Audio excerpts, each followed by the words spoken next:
Naitwa Emmanuel Kayumba Lusanga, mkazi wa mtaa wa CK Mwevaro.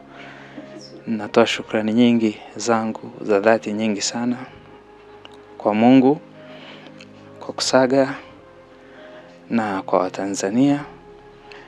Nilikuwa na changamoto ya umeme. Natoa shukrani kwa TANESCO, waliniunganishia jana kwa haraka sana. Naishukuru serikali yangu sana. Pia namshukuru sana Mheshimiwa Mrisho Gambo, mbunge mstaafu, kwa kunisaidia friji. Maana nilikuwa na uhitaji wa kuweka pia dawa kwenye friji kutokana na changamoto hii. Nashukuru sana sana kwa walioitikia na wanaozidi kuitikia katika mahitaji haya mbalimbali ninayohitaji.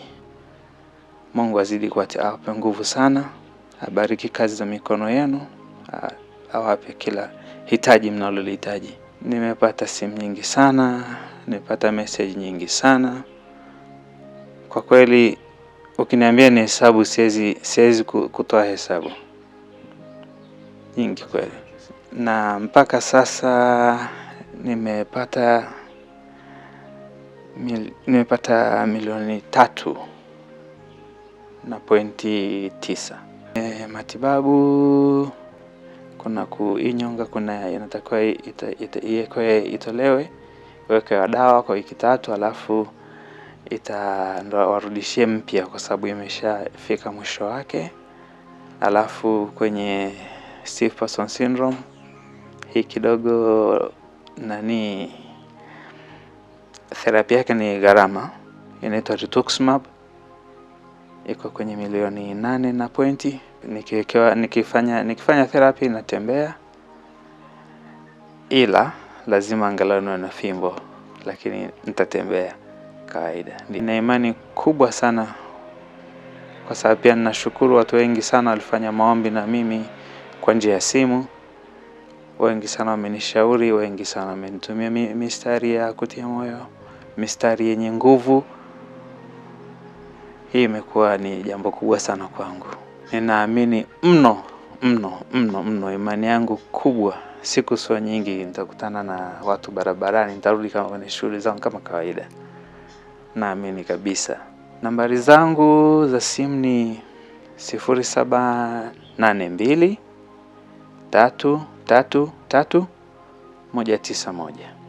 Dawa ambazo zinahitajika kuhifadhiwa kwenye friji ni kama dawa za insulin, pamoja na kuna injections za IV kwa ajili ya kupunguza spasm kwa katika ugonjwa wa stiff person syndrome. Ndio. Katika miaka 12 ya kuumwa, moja, kwanza hii miaka ya mwanzo ilikuwa ni ngumu sana kutambua ugonjwa kwa sababu hata madaktari walikuwa wajui. Ilikuwa ni ngumu mno. Na nilipokuja kutambulika ulikana nikaa karibu mwaka mzima hakuna hata vipimo. Ilibidi walichukua sample ikaenda ikapimwa ikapelekwa Afrika ya Kusini. Kwa kawaida antibodies za mwanadamu zinatakiwa ziwe chini ya 10. Lakini mimi majibu alirudi nazo 1010.9. Hichi ni kiwango kikubwa sana ambacho kilimshtua hata daktari ambao ndo aligundua tatizo hili. Kwa hiyo nashukuru Mungu, walitaka niende India, lakini option ilikuwa ni India. Lakini huyu profesa akasema hapana. India dawa watakazokupa ni hizi ambazo tunazo hapa. Okay, ndo akachukua jukumu, akanianzishia therapy haraka iwezekanavyo. Ndio, kwa sababu nilikuwa katika hatarini kuendelea kuvunjika, na sio kwa sababu mifupa imekuwa mepesi, hapana. Mifupa ni migumu, shida ni hii hali ni mbaya, ina ubaya wake. Kwa wale watumishi wa Mungu mbalimbali wanaonitazama,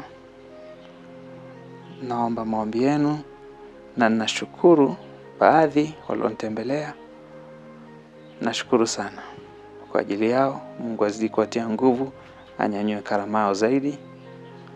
Na wengine karibuni, nashukuru kwa ajili yenu. Katika hali ya maisha watu wengi yani kwenye kuumwa kwa kweli kuna filisi sana. Kuna filisi.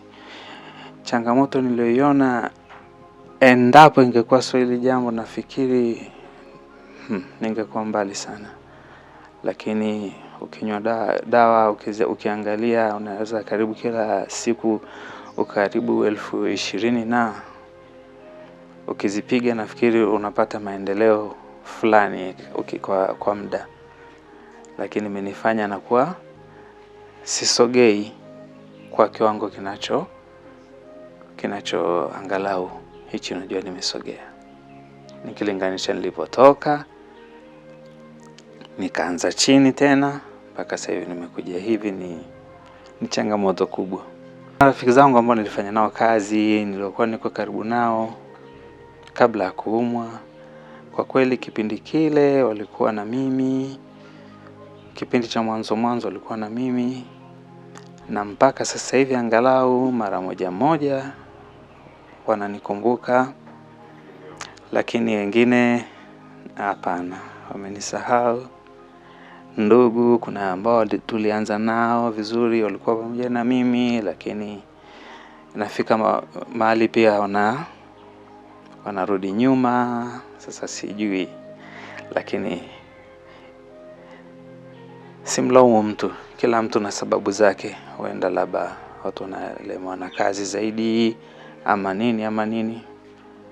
Lakini yote kwa yote namshukuru Mungu. Nimetembea katika hii changamoto. Nimetembea. Sijakata tamaa na sijataka sijataka kujisikia unyonge. Katika hali hii kuna kutengwa saa nyingine kwingi. Kuna uelewa wa watu, na nikiangalia kama mimi binafsi hapa,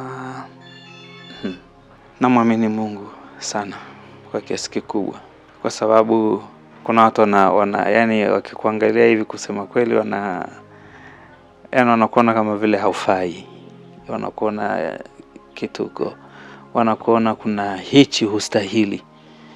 Lakini kuna watu wanaona hii ni thamani. Kuna watu wanaona hii bado hapa kuna utu. Kama mfano mzuri ndugu yangu hapa Kusaga, maana yake alivyosikia tu hili, alivyopata ujumbe, alivyojua kuhusu hili jambo, sidhani kama ilichukua masaa mawili kunifikia. Nikiangalia serikali, sidhani kama ilichukua siku kufanya jambo. Nikiangalia Watanzania, sidhani kama ilichukua masaa kutambua.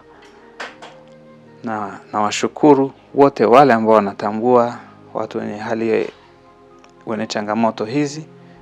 Na washukuru sana. Mungu awakumbuke, awabariki, awatie nguvu sana. Sikutegemea kuwa hivi. Sikuwahi kabisa kufikiria kama maisha yangu ningeweza kuwa katika hali hii. Kwa hiyo kila mtu natamani ajifunze. Maana hauwezi kuelewa ukitoka utarudi, huwezi kuelewa nini kiko mbele yako, kwa sababu kwenye maisha Mungu yeye ndo anafahamu, yeye ndo anapanga kwa utashi wake mwenyewe.